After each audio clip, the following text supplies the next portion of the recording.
Nuk kanë të ndalur tensionet mes banorëve dhe policisë në Bakstriol të Velipojës. Ndërtimi i resortit në këtë zonë ka shkaktuar përplasje mes banorëve që pretendojnë se janë pronar të tokës dhe biznesmenëve që po ndërtojnë atë.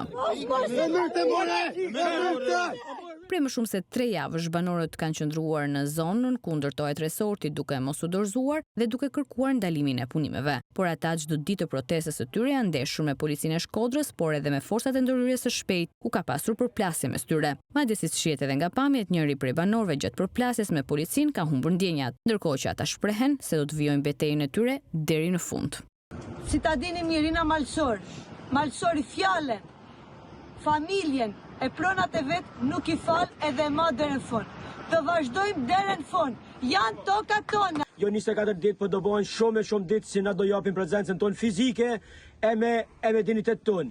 Se na dim se i ky veni ku jashtë. E din të ton dunjoja. Na prej ti ven nuk dona e nuk ikim për se tjeta. Se na këtu na kanë letë partë tonë, kena le na kanë le fëmijët tonë e do lejnë edhe fëmijët e fëmijëve tonë në këtë vend. Edhe kështu ta marrin vesh ata zotnic që janë përzije në këto histori, në këto falsifikime, e në këto gjona, se për kullaj nuk kanë më na zhduk. Banorët e Bakstriolit pasi kanë deklaruar se nuk do i ndalin protestat, edhe pse janë shoqëruar disa herë në policinë e Shkodrës, ata thonë se nuk do të dorëzohen, pasi pretendojnë se me dokumentacionin që kanë, janë pronar të kësaj toke.